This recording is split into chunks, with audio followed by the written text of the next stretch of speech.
Welcome to the Liberation Lab podcast, where we have insights and interviews for the disruptive educator. I am honored to have my two guests this time, and I'm going to allow them to introduce themselves. We're going to start with the daughter of the father-daughter duo. Eva, why don't you go ahead and introduce yourself for the people? Who you are, what you're doing, why you do it. What's up, folks? My name is Eva Loren Jean Charles, but most people just call me Eva. I am one half of Black on Black Education. I am a history high school teacher, and I definitely love being disruptive. So I'm excited to have this conversation and to dig into everything education, because that's my heart and soul. The daddy and the daddy daughter, and like Eva said, man, we well, she didn't say it yet. We will get there. But I am, somebody who's on the local school board, somebody who's just been long passionate for transforming education, chairman of the board at Black on Black Ed, and looking forward to tapping in with Brother Bobby, because every conversation we have with him is an incredible one. Absolutely. We're going to get into the school board too, because I don't know if many people know this, but I just tapped into my local school board, so that should be a good conversation too. Let's start here, right? So we've been rocking with each other for a while now.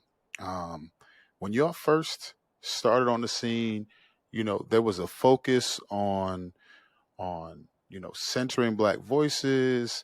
You called it on purpose Black on Black Ed, which says a lot in these yet to be United States of America. And so you started there, and now there seems to be, correct me if I'm wrong, a shift, a refocusing, a refinement, if you will, on where things are headed. So kind of talk to me about where things started, and then move us to where things are. Yeah, I mean, it starts with a call, right? In 2019, I heard Akala, who is a lyricist and a historian in the UK. He was on Good Morning Britain and was just kind of talking about some of the very unique challenges that are in communities of color in the UK, and was communicating about Black on Black crime and this fallacy that is Black on Black crime as an isolated theory, right? And he retorted it, and he said Black on Black education. And I still have the note till this day where I wrote Black on Black education on it. And I was like, I don't know what this is going to be, but it's going to be something. And I called my dad right after class and was like, I don't know what this is going to be. It's going to be something like, I don't know. And in that conversation, I mean, we were like, let's get the domain name. Let's get all of the channels on social media. Like, let's do this thing. And I think if you scroll back on our Instagram, it's literally like a bunch of education quotes. Like, we didn't know what we wanted to do until 2020, George Floyd, Ahmaud Arbery, and Breonna Taylor. And I think that was where the focus started to come in of like, we really need to tap into the reality that there is a much truer tradition of Black on Black education than there is on Black crime. It's by candlelight. I'm going to teach you how to read because I knew how to read when we're talking about enslaved people. It's I passed the poll test, so I'm going to teach you how to pass the poll test, right? The tradition of Black on Black education doesn't even start in the United States. We can go way further, right, back into ancient history. And I think that as a historian, as a history buff, like the name, I love how unapologetically Black it is. And I think it took us a long time of talking to people, centering Black voices on our podcast, having conversations with educators across the country for us to really tap into where everything weaved together and where the most joy would come out of conversations is when you sit back and you listen to young people. I am not concerned about the future in the way that other people might be that don't have access to young people. Because I think that the young people that I serve every single day, you sit them down and you ask them, what is the problem with this school?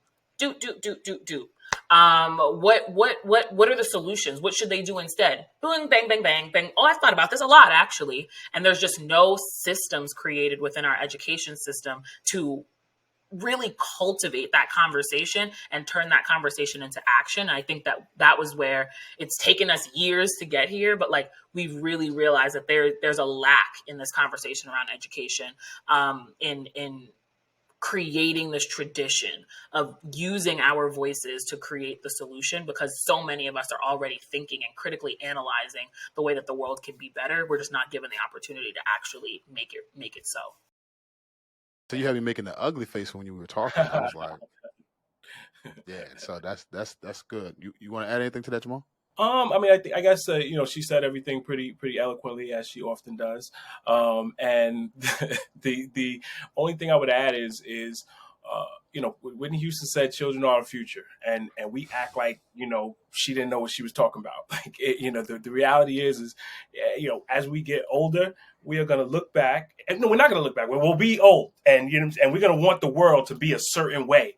And the people who lead that world are the people who we have in classrooms today. So the way we treat them today, the voice we give them today, it's going to have an impact on what our lives look like when we're old and gray. And I, for one, would like to make sure that we are giving them the tools, resources, and co-creating that future with them.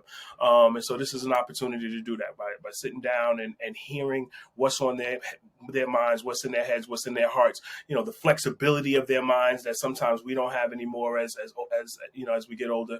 All of those things are it's not just like the idea of student voice is not like, oh, we're giving them this voice and somehow, we're giving them a gift because we're letting them speak. No, we get a gift when we listen to what it is that they have to say. And when we allow that to govern how we make changes in the education space and our communities at large. I think that typifies so much of where I think some of the friction, some of the resistance to change comes in, is because we often want to regulate how far, how much, and how regularly students do talk, what they talk about.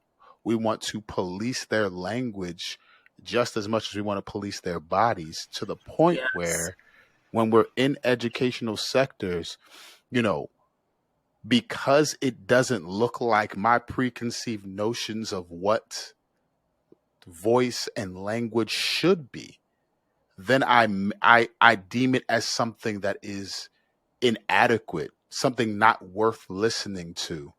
And if I can't control it, then I'm not willing to listen to it. It seems to be our issue. And that starts so incredibly early. I mean, I've started to say this a lot, is the idea that, we always talked about, oh man, we got to help kids develop a love of learning. And the reality is kids walk into school and they love learning. Like, maybe their parents beat it out of them a little bit because they didn't do all of the right things, but these curiosities and questions and stuff are there. So they get there and you sit down and sit in that room to learn, and then go to this place and that, and in all of these, you build all these structures and walls that become impediments to the learning process. And then we tell everybody that that can't follow the rules, in the exact way, that they are bad, that there's something wrong with them. And they go on believing that for the rest of their lives. We do them the hugest disservice at the time when they need us the most. And when we get to label the person, we don't listen to the voice anymore. Right? Well, if we can label them as bad, harmful, angry, and then sometimes it might even be that. It may be if we can label them ADHD, we can label them, oppositional defiant. If we can label them having a behavioral deficiency. Once we can label them, then we relegate them to the nether regions of, the educational sector, and then we refuse to empower, to listen. And oftentimes those are the kids we want to listen to the most because they've been through it. They see Absolutely. it. And even bringing that piece into it, it's something I talk about all the time. If the person in my space that's struggling the most gets it, then I know that everybody else in the space get it on a deeper level than they would have had I not allowed for that last person, that person that we feel like, well, they never gonna understand. No, we as a community are gonna make sure that person understands, and every single one of us are gonna be better for it. Right. So, yeah, we might have to repeat it 5 more times than it took you to get it. but now you understand it on a richer level. And I think that when we can best serve the most marginalized in our communities and in our societies, we are better suited to serve everybody else. But don't you think, right? So I'm gonna push the conversation here a little bit. In education and even in life, we're told time is money. We got to move as quick as possible, as fast as possible. We got to get through, these lessons, these standards, these things, these benchmarks, these whatever the next thing is. And because of time being such a commodity in education, it's almost like what you do with eating, right? If I go get something quick and easy, it's not going to be nutritious. It's going to be terrible for me. It might, they might put some salt on the McDonald's fries and it might be good, but it's not going to be good for me. Everything that is good for me takes time. The best meals often take time to cook because we value what happens at the end of the time. But in education, we want things to be quick and easy. When they're not quick and easy, then we need quick and harsh penalties to make it quick and easy again. And so I want to push us here because now we sometimes we talk about liberation and we talk about these things in a vacuum and it sounds great. And people are like, yes, I want to do that. But I go to a school where that's not the reality. I don't feel like that every day I go to school. So what do you say to the educator who's like, yeah, I feel you. I think that should be. But man, listen, I'm going to go to a school tomorrow and I'm going to see a kid being silenced. I'm going to go to school tomorrow and I'm going to see a teacher in the face of a student talking reckless to him. And the student's supposed to not respond. Their voice is supposed to be silent in that moment. What do you say to those educators? Leave. Oof. Okay. That's and I don't think that I say that, immediately, you know what I mean? But I'm not a principal, so I don't get to do it. But I literally was just sitting down with somebody today who's what he described it as, he has to coach them out.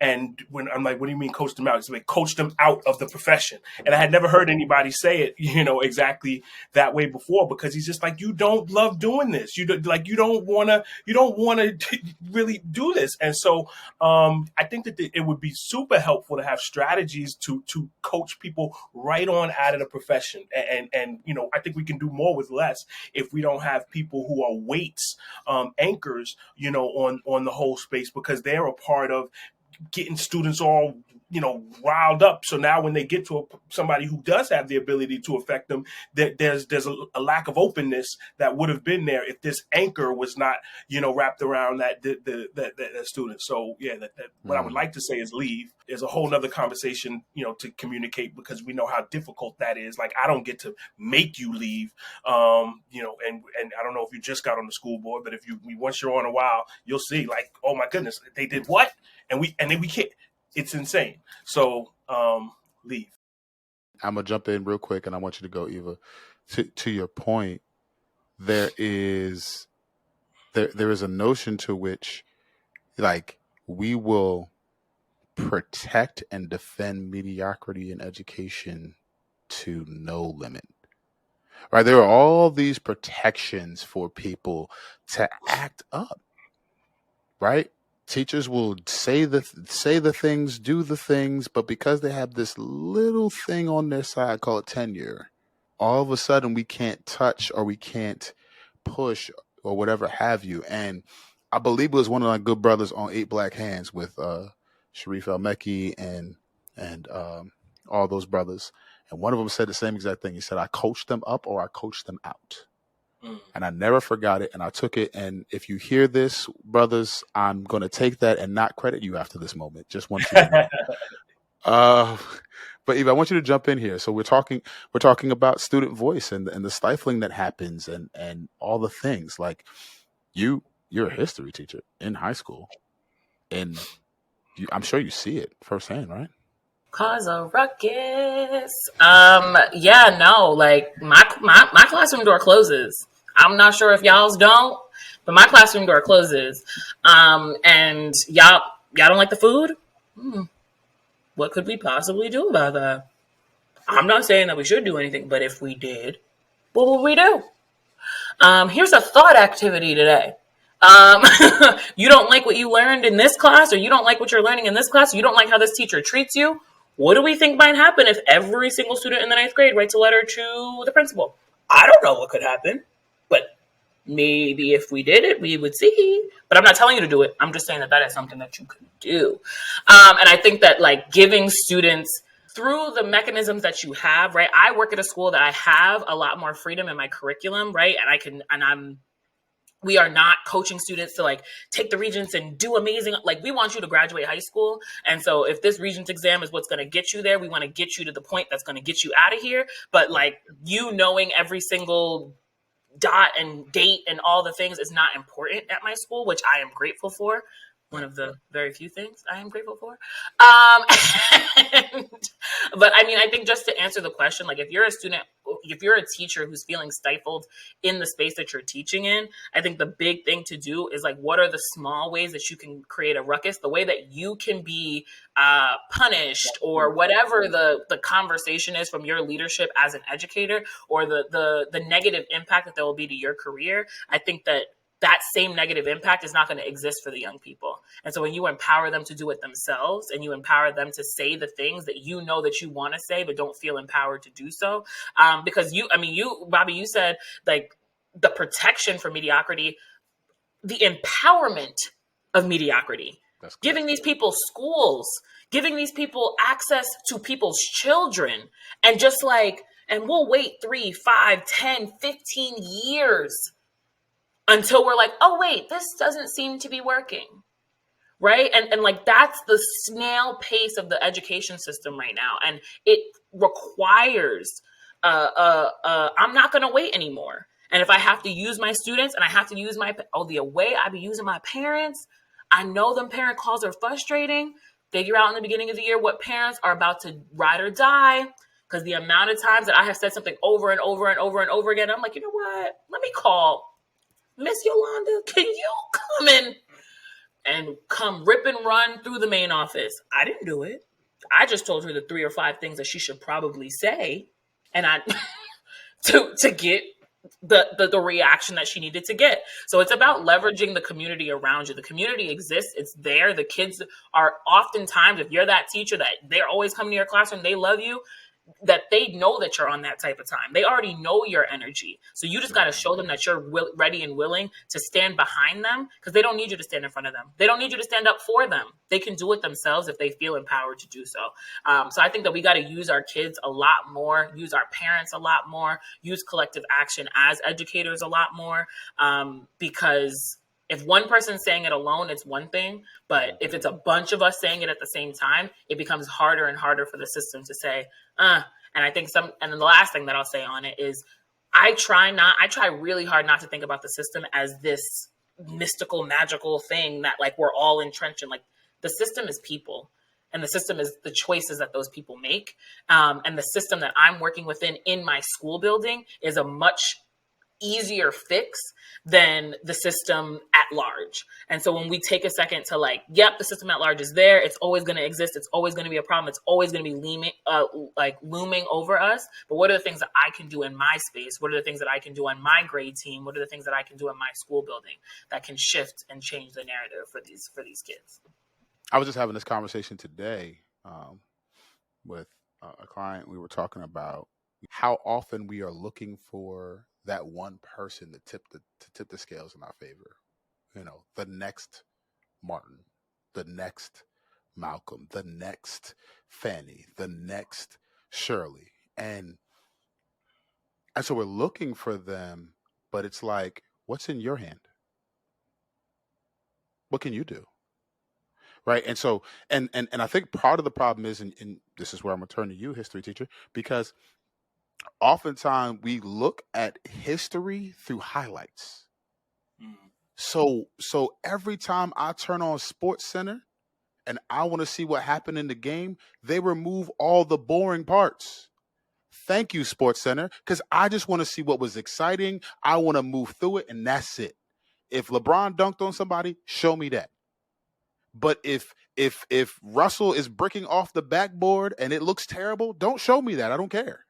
You follow me? The history that's shown in highlights makes us feel like if we're going to move towards liberation, it should look like the highlight reel. If it should be Sports Center top 10, it's like, no, there were a lot of parts of history where it was mundane, boring, and they failed over and over. They failed forward again and again and again. And we just missed those parts because what you read was in 1964.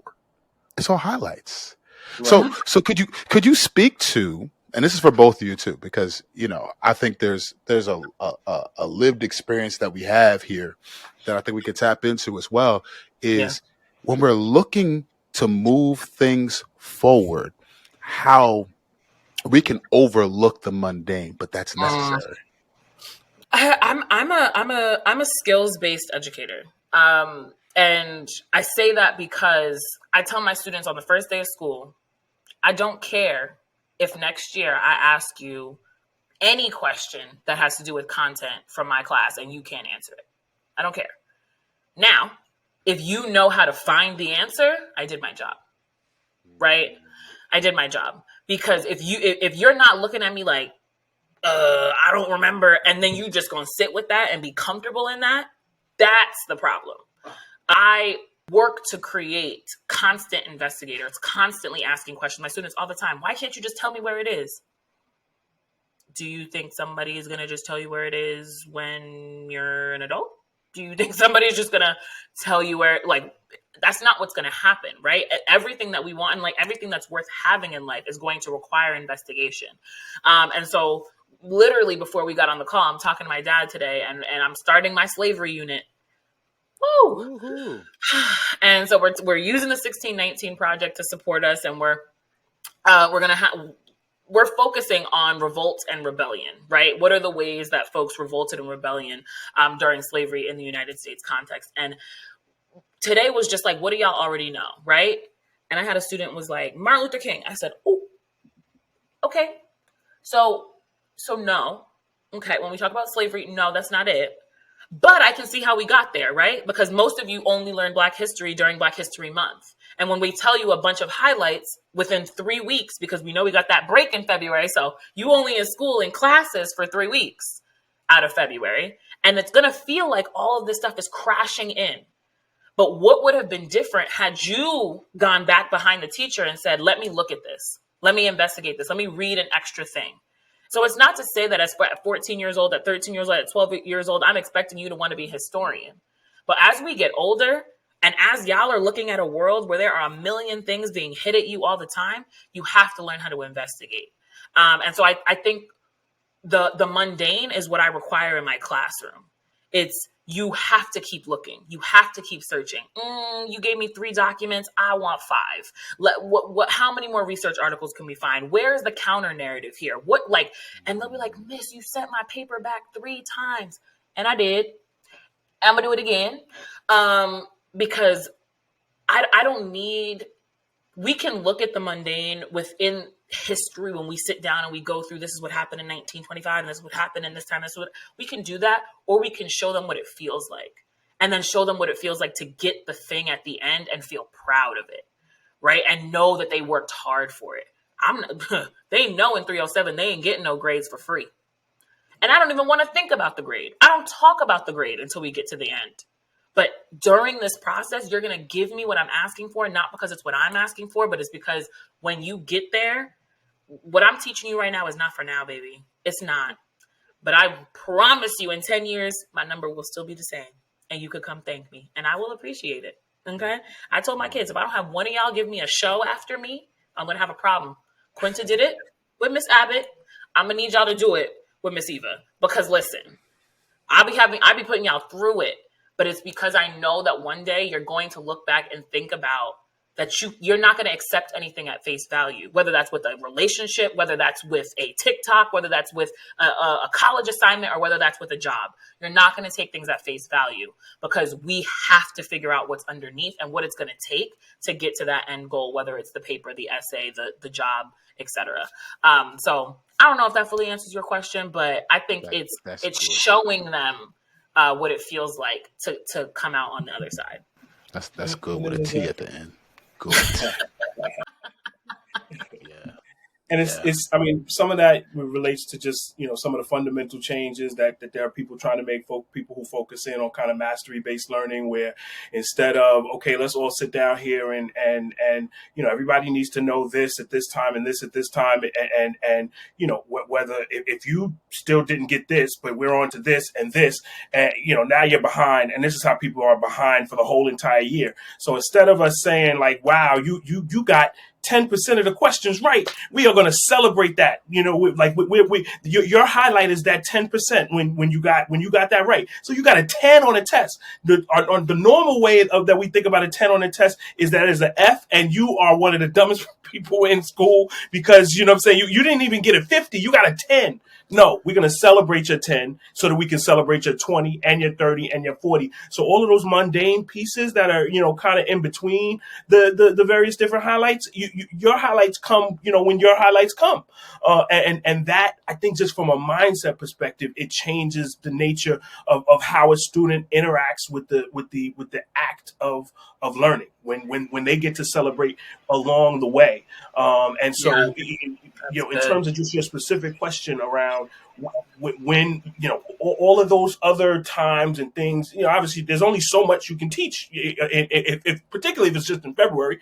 There's only so much that you can give them, but ensuring that they understand that, and the parallels to the parts of their educational journey that are not going to be so fun, but that they have to, if they want to get to these places, they want to get to the mountaintop, that these are the things that you have to get through. I think that when we tell the stories in that way, it becomes, they understand determination, they understand grit, they understand, yes, I can have fun, but it ain't gonna all be fun. They'll get those things when the right teacher puts it in front of them properly. And then the only thing that I want to add here is I was in therapy right before this, and we were talking about this inability for me to reward myself because this is just what I was supposed to do. It's very difficult for me to be like, you did a great job today, Eva. I'm like, you did what you were supposed to do today. That's how I was conditioned to think. You do your best all the time because that's what you're supposed to do. And I think that even if it is what you're supposed to do, it doesn't come naturally when you're not taught to reward yourself. You're not taught to see the small things as rewards, right? And even as someone who's on the other side of this conversation, right? I didn't get many tens, if any, right? I was the 95 and the 100, and that was who I was as a student.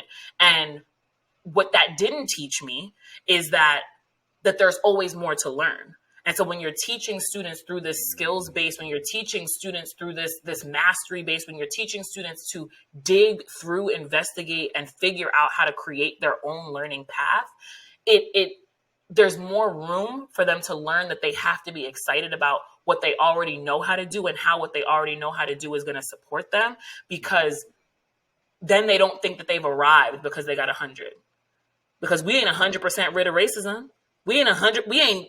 I'm not gonna put a percentage point on that, right? Like, we're not as a society, we are not 100% anywhere.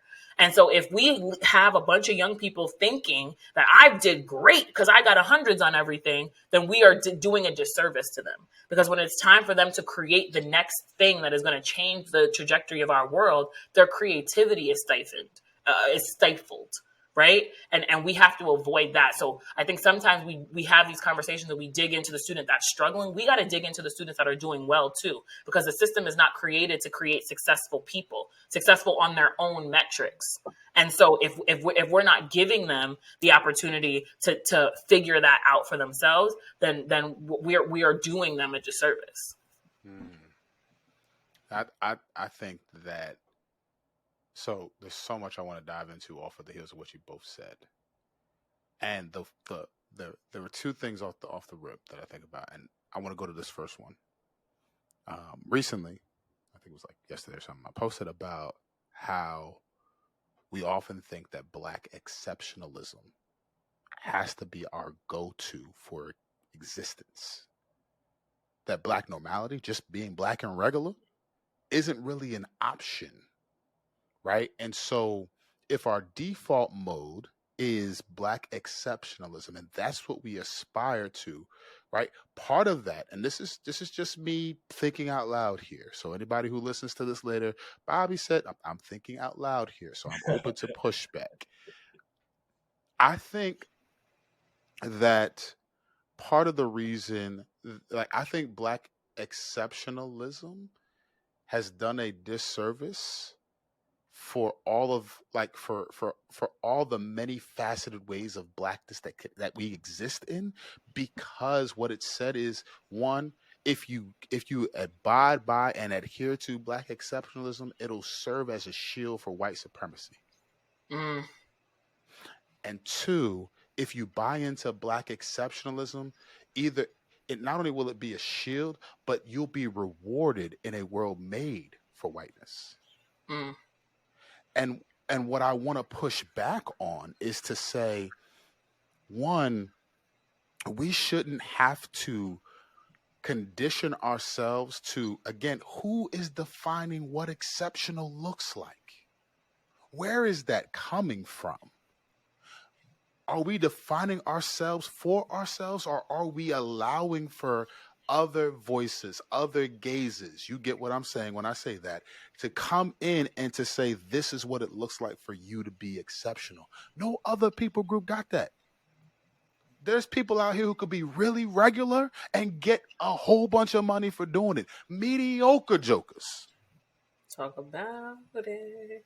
And they get they get the letters behind their name, they get the titles, they get the money, they carry the one on their salary, all the things. I don't know if there's really no question there, but I'm just kind of spitballing, thinking out loud about just I'm this gonna say, idea of, like, even in schools. So, like, if we train students to think that Black exceptionalism is the 95, is the 100, then we condition them to be looking for this external validation for what exceptional Absolutely. is.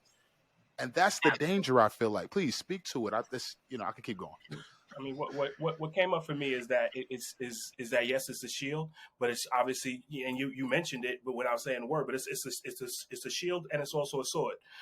It's used, you know what I mean, for both offense and defense, and really Yeah. what it needs to be is more like, a hug. Like it means to be like, let's all, like, this. It's we all in here, and there's something exceptional in what all of us are doing, and let's learn from all of the things that are exceptional. Let's not make this 95 the only thing that's exceptional. I didn't get 95s, you know what I'm saying, in school almost ever. But there would have been teachers saying, like, Jamaal, you got some exceptional intellect.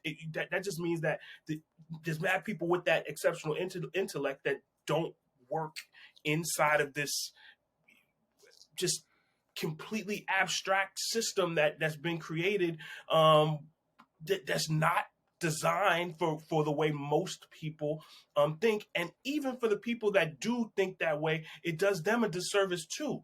Like if we only rely on if you can go through and hop through the loops of school, and that's what makes you exceptional, then and you because you get out of school and you're doing that, you think that you really are the exceptional one, when all of these other people have no intrinsic value. You don't understand what their intrinsic value is, because it's like those people, everybody's got a disservice. Like it's now they're up here, judges and cops and whatever else that they're doing, and they're looking at other people like, I did it, you know what I mean, they could do it, not understanding that you did it because you think a very specific way, and that and that the system is not designed for this large other group of people. So I think we internally as a community need to have this conversation, you know what I mean, in detail, because I think there's a lot of places where people will be like, okay, I never thought of it that way, and it could adjust, how we treat those that are not, what we would traditionally be considering exceptional. Yeah.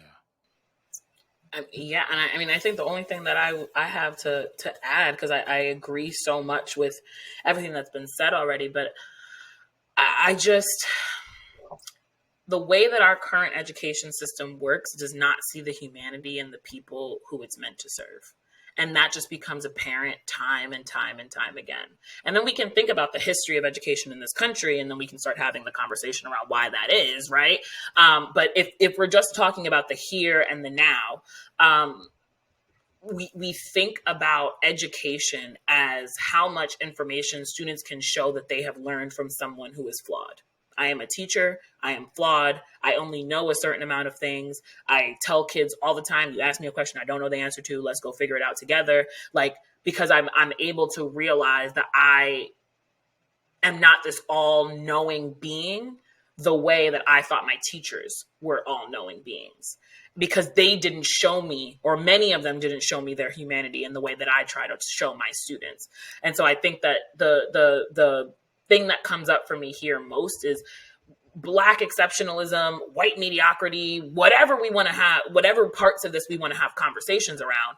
It's every single person in this dynamic has been failed in terms of seeing themselves as a person before anything else, and realizing that as people, there is never going to be a time where 100% of your life and the whole month is great and every single thing that happened every day was wonderful and fantastic and rainbows and cupcakes and all the things that make you happy. Like, that's just not the case. And so our education system says that even though that's not the case, you should still get the great grade. You should still be able to do all of that in every single one of your classes. You should be able to do extracurricular activities and go to college, and you should be able to do all of these things. When we look at adults who go to work to jobs that they hate, come home, drink, eat horrible food, sit on the we don't expect, we don't have these expectations put on the adults that we have to engage with every day, and yet we have this expectation of young people. It's absolutely baffling to me. And so I think when we just get into the conversation about Black excellence as a goal, like, I'm not excellent all the time. I'm never going to be excellent all the time. And I think that when we think about Black excellence and we have that conversation, we have to always peel back the layers of students understanding that that's a part of you. You are excellent. There's an excellent piece of you all the time. And making sure that child sees that shining through even on their darkest times. So that they know that they can be Black and excellent, as well as Black and sad, as well as Black and traumatized, as well as Black and all the other things, which then bringing all of those things together and knowing them to be true about yourself as a whole will better suit you than trying to show the world that you're this amazing person and fantastic and everything is great all the time. That's going to do a better service to yourself and a better service to the rest of the world. For every educator who will listen to this, for every person who is around young people, make room for the fullness of their humanity. Absolutely. We require so much out of our young people that they don't know how to breathe and be. And so when it comes to the interpersonal conflict that we're seeing, the emotional instability, the way that they're trying to figure out who they are in a world that seems to be so broken, we say, nah, you're no better than what you produce. And that's what we continuously do over and over and over again. I sat down with a group of teachers today at a faculty meeting, and we sat down and we talked, and we were going over concerns we have for students and this and that. And do you know what happens when the teacher is now in the student's place just for a second, just to sit down and listen to somebody else? They talk at a turn. They talk over each other. People want to raise their hand, and if they don't get picked, then they're upset. And I'm like, do you realize that everything you're doing is what your kids do in class right now? Like, let's have empathy for that. Let's make space for that, because you are doing it in a 20-minute span. I'm not even meeting with y'all long. I'm conscious of time. Here's my agenda. We going through it. You already know where I'm going. I'm not even teaching to a standard. I'm just telling you something that's happening that you wanted to talk about, that I surveyed you about. This is something you wanted to talk about. I centered your voice and still y'all talking. Right? And so it should make us realize how often we require of others that we don't do for ourselves. I want to round out our time, and I want to talk about the ways in which you are building into our educational sector a need for us to center the voices of our students. and what that practically looks like. And I'd love to just round out our time with encouragement for educators to say, this is just something you could take with you to be able to do this better. So, um, I was, I don't know when this happened, but I was on the Black on Black Ed Instagram. You should follow, by the way, if you have not. Um, and I was on there looking, and I was expecting to see Eva. I was expecting to see Jamaal, but I didn't see either one of those people.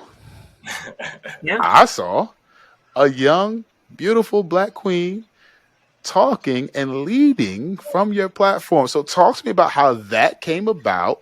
Yeah. Forgive me for the young lady's name escapes me. I wrote it down and everything for Sarah, this shout out to moment, again Sarah. blanked on. Say it Sarah again. Bartlett. Yes, Sarah. So shout out to you, Sarah. I want you to know I've seen you and then how you conduct yourself and everything, and I'm impressed. Just honored to even share space and have you in this. So talk to me about how that came to be, and just how even in that you're modeling what it looks like to center student voice.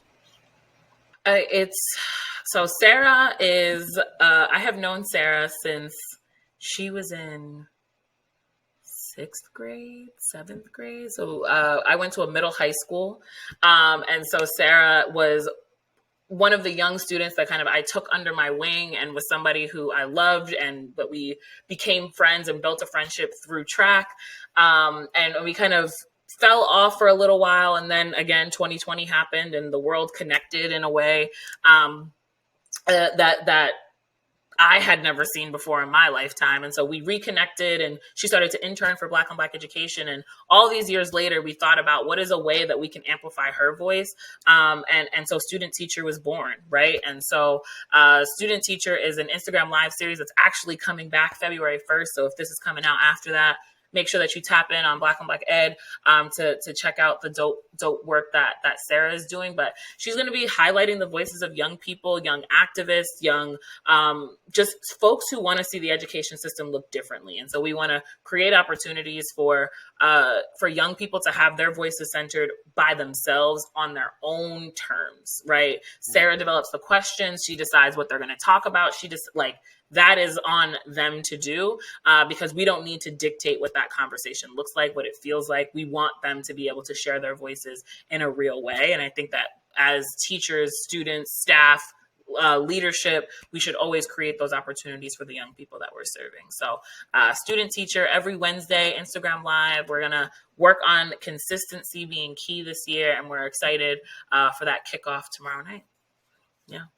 Dope. And then Dope. outside of that, there's the Student Action Board, which is also launching coming up next week.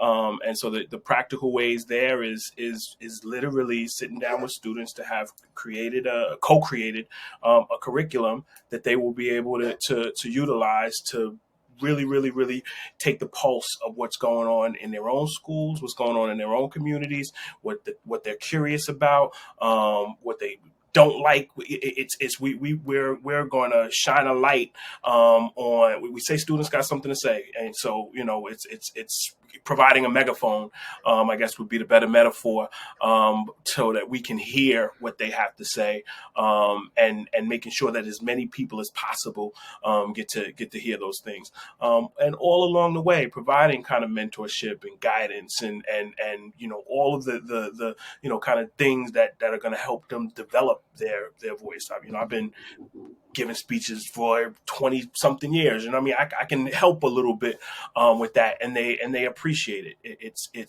It's so amazing, when you sit down with young people, and they want you to come back, and they want to talk to you again, and it's just like, and the reason why is just because you asked them some questions that nobody asked them before, and then you let them speak about themselves in ways that they just didn't get a chance to do before. It's not rocket science. It really is simple. I often talk about the idea that there's a spirit associated with it. I am genuinely interested in what these young people have to say. I'm genuinely interested in finding the little piece of flame, what that string is that I can start to pull on, that lets it all start to come out. And and when you, even when you start talking to them, and they're doing this, but then later on they're kind of leaning in, you pulled on that. And now if you're not with them every day, somebody got to pick that up. Somebody has to pick that up and continue to work with it. So we hope to be able to work with school districts and classes as well, to make sure that it's because a whole thing that could happen here is we say students got something to say, and then other people be like, yeah, not really. You know what I'm saying? But we don't want to listen. And so we're going to avoid that, like the like the plague, and make sure that that they have something to say and that they are actually heard.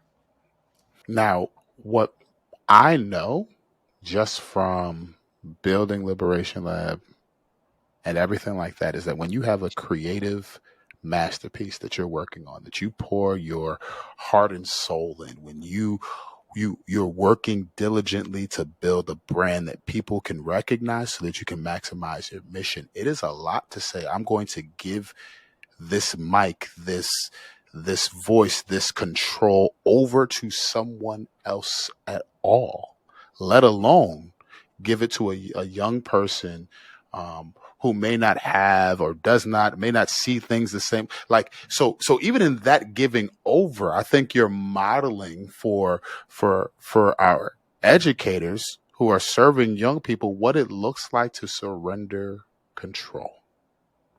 Can you talk to us about the emotional context of that, what that was like, and then kind of shoot a beeline, if you will, and talk to educators about what that might be like in their classrooms and why they should still do it?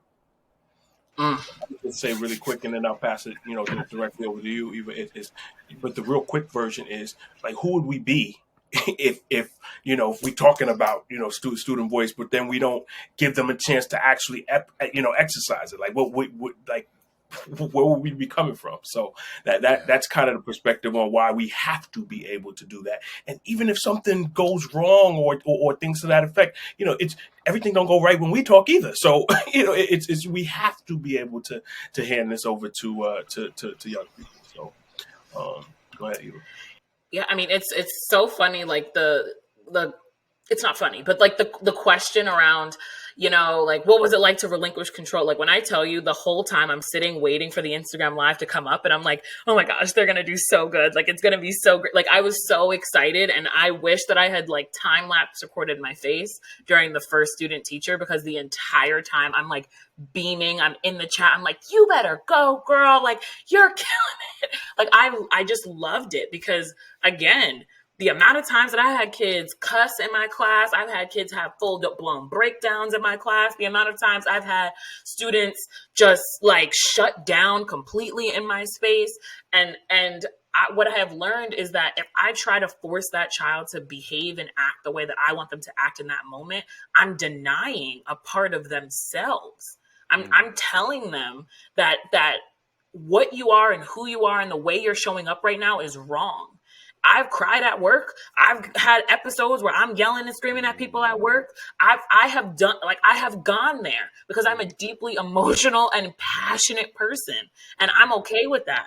And I've gotten to be okay with that. And so I think that, like, relinquishing control, I didn't think twice about it, because what was the worst thing that could happen? They don't know what to say. Like what was the worst thing that could happen? On Black on Black Education, they talk about how much they hate school and hate teachers. Me too. Like, I just, there was like whatever the worst case scenario was, my brain didn't even go there, because I didn't know what the worst case scenario could be behind giving. You also knew like what you had, like the time you've been able to, and energy you've been able to pour into Sarah.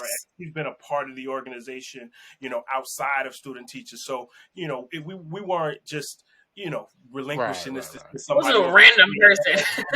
And when we talk about student, maybe we don't hand over the keys to our Instagram to, to a ninth grader the first time we talk to them or something like that, because that just is, that does, we may allow them to, we're not going to give them the whole entire, microphone. People that gets earned, and Sarah definitely earned it. No, yeah, I hear that. No, I mean, I think for me, like, to my dad's point, right? We're not handing out Instagram and get on our Instagram live, and we have never had a conversation with you. But I think that even with the students that we haven't had, or I personally haven't had in-depth conversations with before they came on Student Teacher, the Instagram live, like, because of that student's engagement in saying I have something to say, just that gives me a belief in young people and how much they are committed to doing this work. And so I think that the relinquishing of control, it wasn't hard, because one, I knew the people who I was relinquishing control to, but even further than that, I just believe so much in student voice that I think that when we give students the opportunity, even if they don't say it the way we want them to, even if there's the F's and B's and all the things in. Yeah, maybe I don't want to hear it that way. I'm a teacher it doesn't really bother me.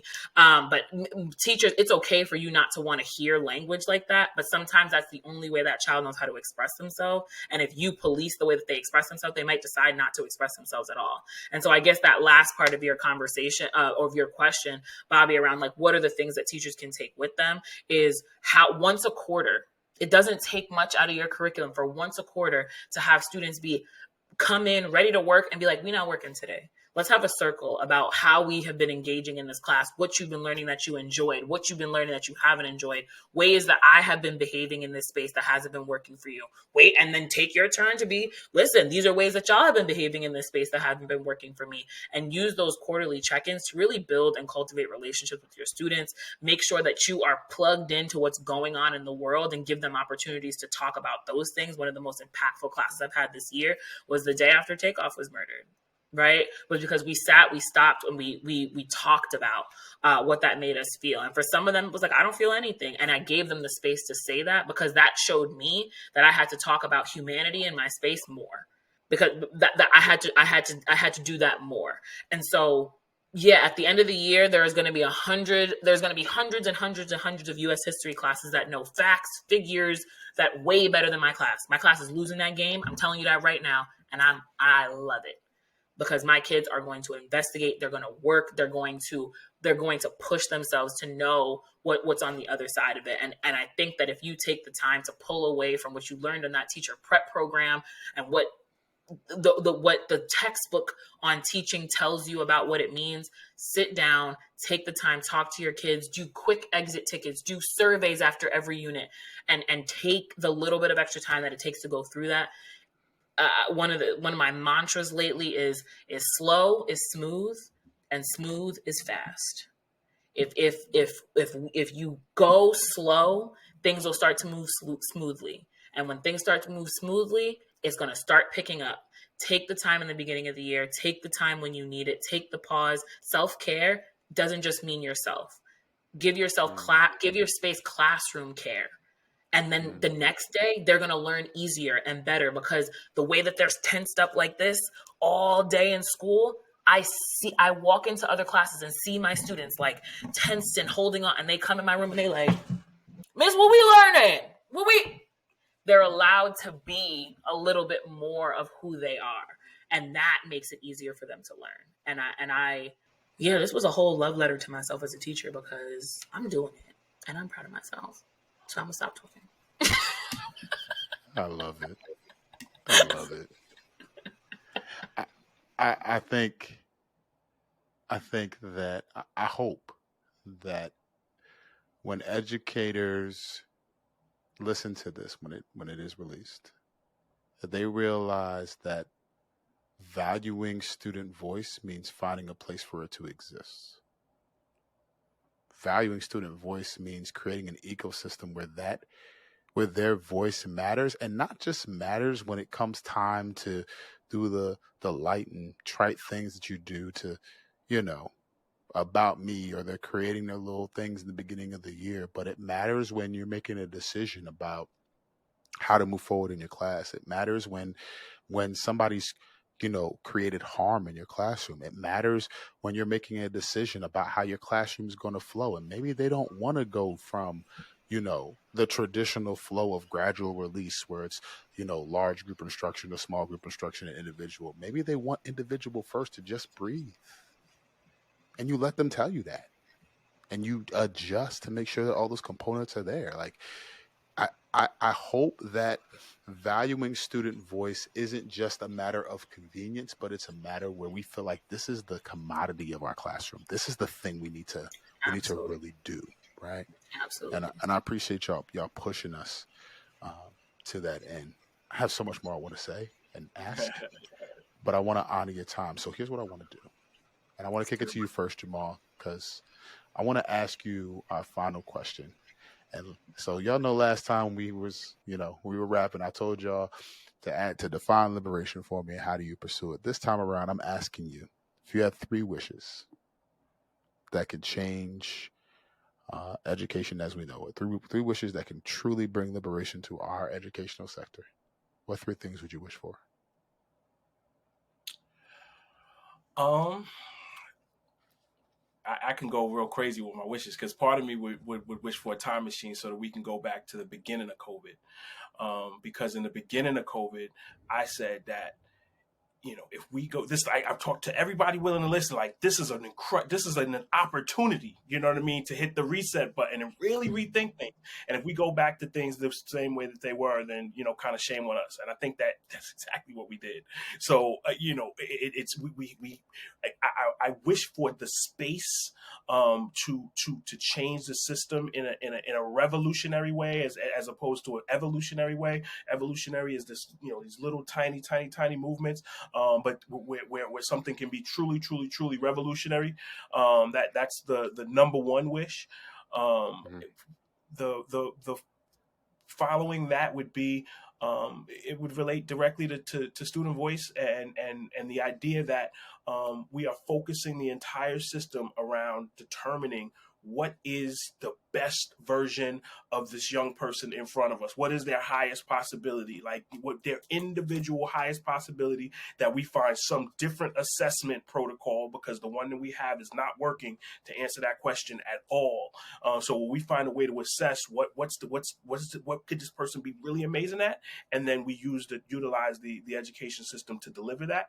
And the final thing I'll say is that we then take what it is that they learn, these all of these individuals, and allow them to work collectively to take what they've learned and apply it to the greatest challenges in our communities. Make the things that they're learning on a day-to-day basis, make them change agents, not just in how we solve and change the overall education space, but how we save and solve for the challenges of our broader community. Mm. I'm gonna say one thing, and then we'll go right to you, Eva.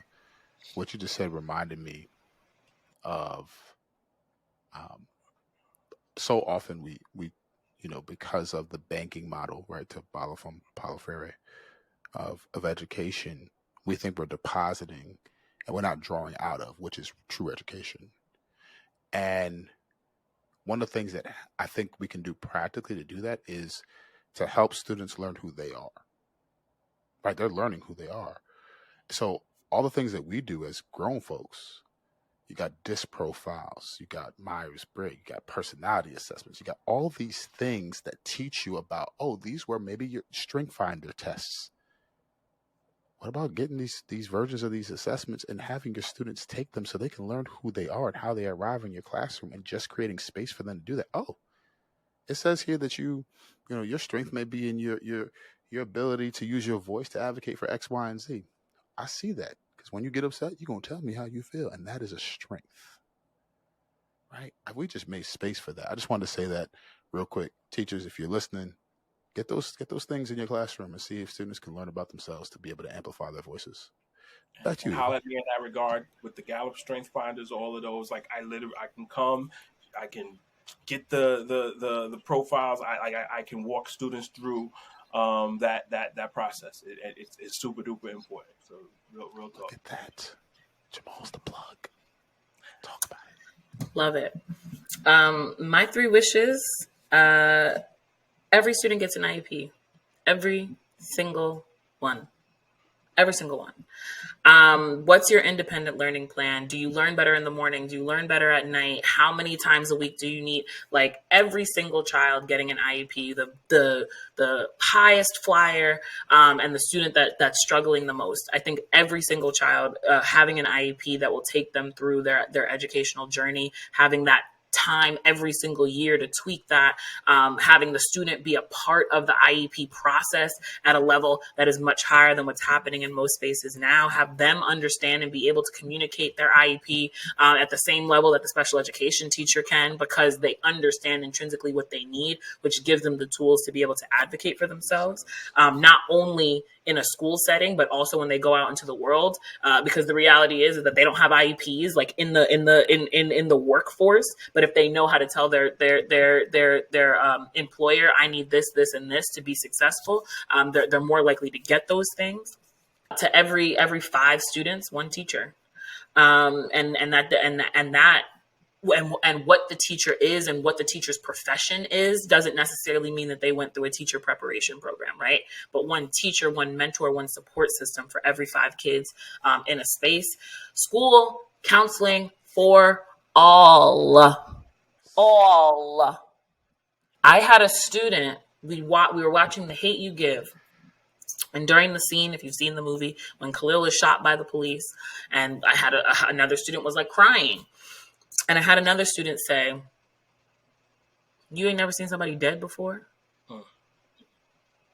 And my first reaction was like, what? And my second reaction was like, wow.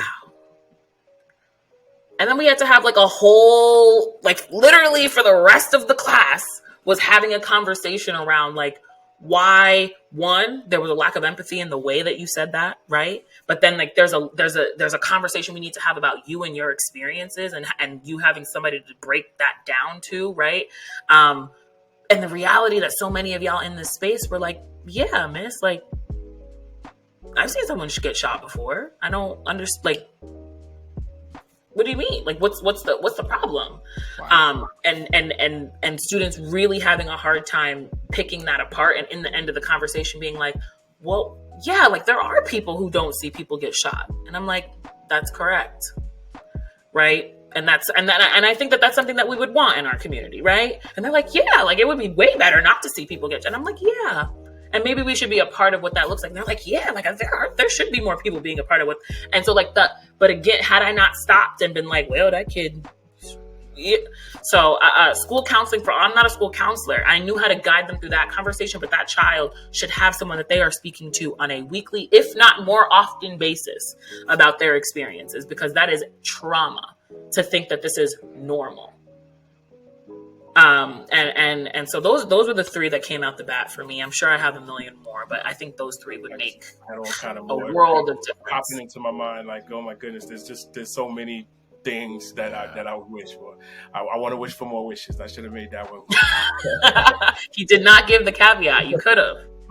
Yeah. This has been dope, y'all. Yeah. Thank y'all for the work that y'all are doing. I know.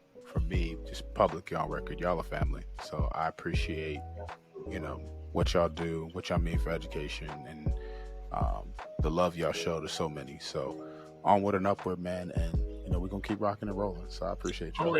Always. Thank you. Plug anything y'all got going on, and tell people where they can find you.